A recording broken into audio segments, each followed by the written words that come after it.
सन 1969 में जब Neil Armstrong ने चांद पर पहला कदम रखा था। That's one small step for man, one giant leap for mankind. ये लाइन तो इतिहास में गोल्डन बन गई। उस अपोलो मिशन ने इंसान को चांद तक ले जाने का सपना सच कर दिखाया। 6 मिशन सक्सेस रहे 1972 तक, लेकिन फिर चुपचाप 50 साल तक चांद से दूर रहा हमारा कनेक्शन। अब टाइम आ गया है फिर से चांद को अपना बनाने का, नई टेक्नोलॉजी के साथ, नए मिशन के साथ। बस यही है आर्टेमिस, अपोलो का बड़ा भाई, जो फुल पावर में वापस आ रहा है।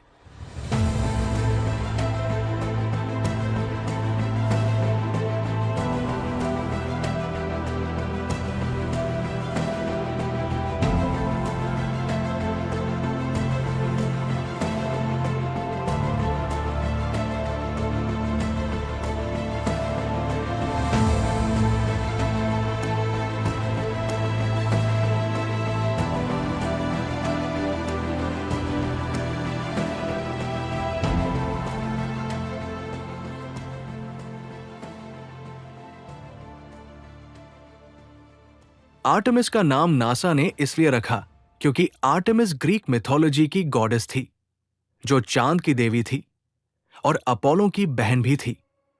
मतलब अपोलो मिशन का कॉन्टिन्यूएशन था ये। नासा ने आर्टेमिस प्रोग्राम ऑफिशियली 2017 में अनाउंस किया था, जब उन्होंने डिसाइड किया कि 2020 में चांद पर वापस जाना है। लेकिन सिर्फ वापस जाना नहीं, बल्कि परमानेंट प्रेजेंस बनानी थी। यह मिशन एक बड़े विजन के साथ शुरू हुआ, सिर्फ एस्ट्रोनॉट्स को चांद पर भेजने का नहीं, बल्कि वहां एक बेस बनाने का, जहां से आगे मार्स जाने की प्लानिंग की जा सके। आर्टेमिस मिशन में कई इंटरनेशनल स्पेस एजेंसीज भी शामिल थी, जैसे ESA, CSA और JAXA। ये एजेंसीज अपनी टेक्नोलॉजी और सपोर्ट प्रोवाइड करती थी। सबसे इंपॉर्टेंट बात यह थी कि आर्टेमिस सिर्फ नासा का मिशन नहीं था, बल्कि इंटरनेशनल कोलैबोरेशन का एक मिसाल था, जिसमें पब्लिक और प्राइवेट दोनों सेक्टर्स मिलकर स्पेस एक्सप्लोरेशन को आगे बढ़ा रहे थे। मिशन का main focus space launch system SLS, rocket और ओरियन स्पेसक्राफ्ट के जरिए एस्ट्रोनॉट्स को सेफ ले जाना, ल्यूनर गेटवे स्पेस स्टेशन बनाना और मून के साउथ पोल पर लैंडिंग करना था। 2011 के बाद से नासा ने खुद का कोई बड़ा रॉकेट लॉन्च नहीं किया था। अब आप कहोगे कि फिर इतने सालों में नासा के सैटेलाइट्स ऑर्बिट में कैसे गए? तो इसका सीधा जवाब है, नासा खुद से कुछ भी लॉन्च नहीं कर रहा था।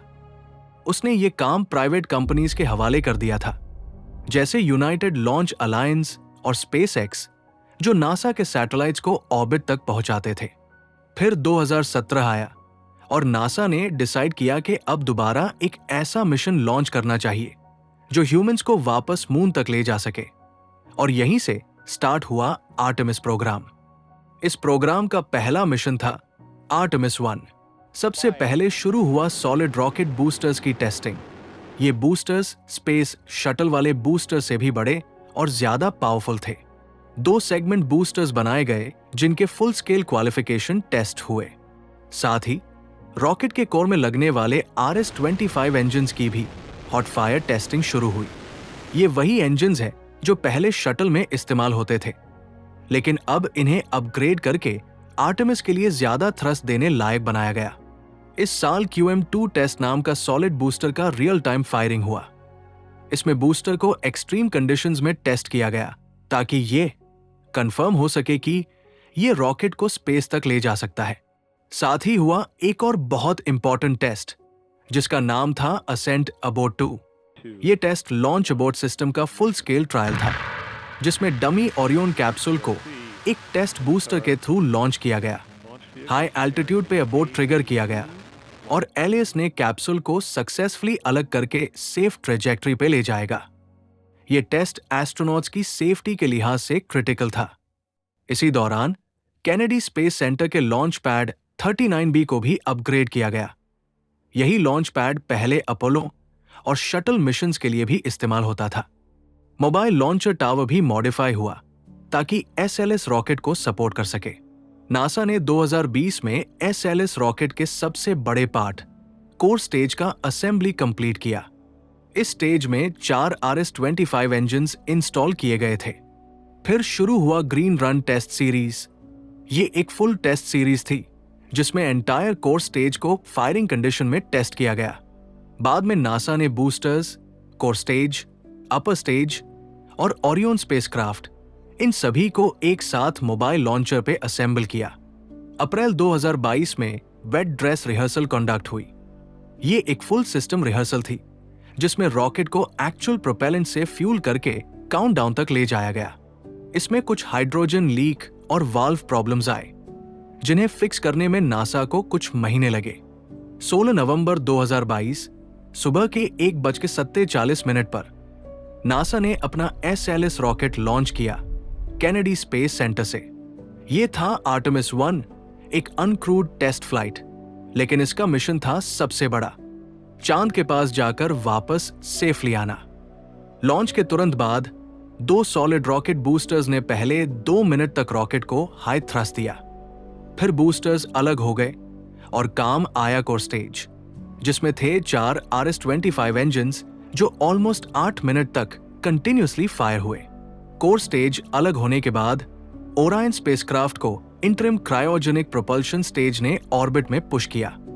रॉकेट ने पहले लो अर्थ ऑर्बिट में एक चक्कर लगाया। उसके बाद ICPS ने फिर से फायर करके ट्रांसलुनार इंजेक्शन परफॉर्म किया। ये वो मोमेंट था जब ओरायन ने अपना अर्थ को छोड़कर मून की तरफ का सफर शुरू किया। मून की तरफ सफर में लगभग 4 दिन लगे। इस दौरान ओरायन स्पेसक्राफ्ट ने अपने सोलर पैनल्स डिप्लॉय किए, कम्युनिकेशन सिस्टम्स टेस्ट किए और इंटरनल सिस्टम्स का कंटिन्यूअस मॉनिटरिंग चालू रहा। इस फेज में ओरायन ने पहली बार अपने हाई रेजोल्यूशन कैमरास से अर्थ और मून की फोटोज भेजना शुरू की।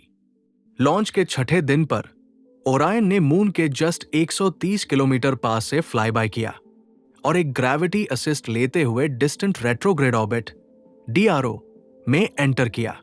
ओरायन स्पेसक्राफ्ट ने लगभग 6 दिन तक मून के आसपास इस DRO में चक्कर लगाया। ये ऑर्बिट इसीलिए स्पेशल था क्योंकि ये बहुत ज्यादा स्टेबल होता है और फ्यूचर मिशंस के लिए टेस्ट एनवायरनमेंट जैसा काम करता है। इस ड्यूरेशन में नासा ने ओरायन के नेविगेशन, प्रोपल्शन, कम्युनिकेशन और हीट सिस्टम्स को रियल डीप स्पेस एनवायरनमेंट में टेस्ट किया। ओरायन के अंदर कुछ बायोलॉजिकल और साइंटिफिक पेलोड्स भी भेजे गए थे, जैसे मैनिक्विन्स जिनके सेंसर से रेडिएशन और वाइब्रेशन डेटा कलेक्ट हुआ। साथ ही ओरायन ने एक सेल्फी भी भेजी थी जिसमें अर्थ और मून दोनों एक फ्रेम में दिख रहे थे, एक लेजेंडरी फोटो।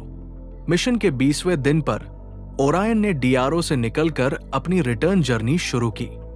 इसमें उसने फिर से मून के पास से एक क्लोज फ्लाई बाय लिया, इस बार मून की ग्रेविटी का फायदा लेकर अर्थ की ओर लौटते हुए। मिशन के 25.5 दिन के सफर के बाद ओरायन अर्थ के एटमॉस्फेयर में 11 दिसंबर 2022 को वापस आया। सबसे क्रिटिकल मोमेंट था री एंट्री, क्योंकि स्पीड थी 40,000 किलोमीटर पर आवर और टेम्परेचर था 2008 डिग्री सेल्सियस से ज्यादा। यहां पर ओरियन का हीट शील्ड टेस्ट हुआ, जो पाइका मटेरियल का बना था, स्पेशली डिजाइन किया गया ल्यूनर मिशंस के लिए।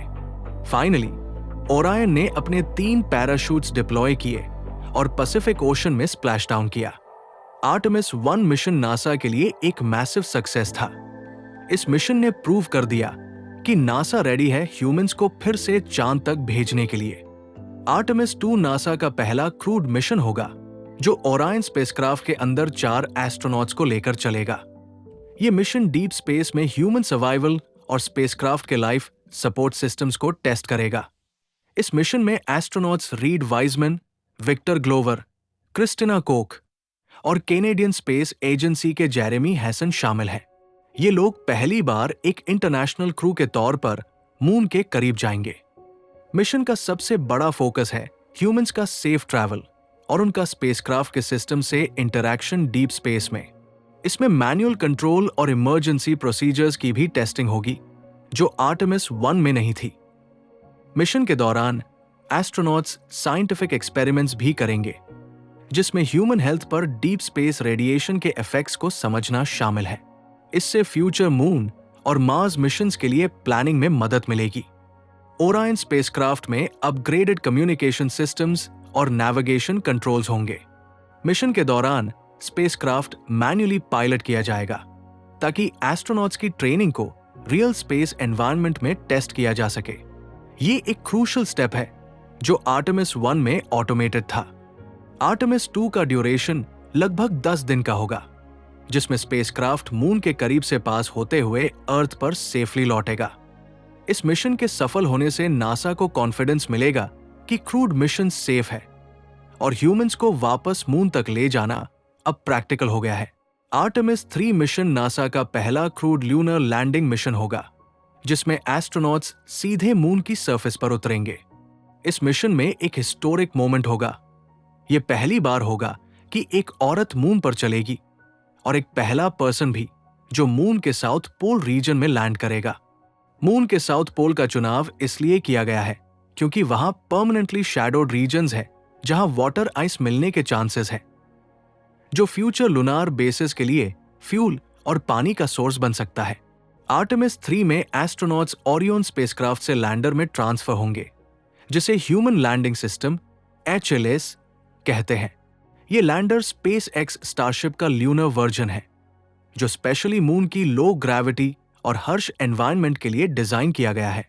लैंडर मून पर लैंड करने के बाद एस्ट्रोनॉट्स कुछ दिन के लिए सरफेस एक्सप्लोरेशन करेंगे, जिसमें साइंटिफिक एक्सपेरिमेंट्स करना, सैंपल्स कलेक्ट करना और टेक्नोलॉजी डेमोन्स्ट्रेशंस शामिल है।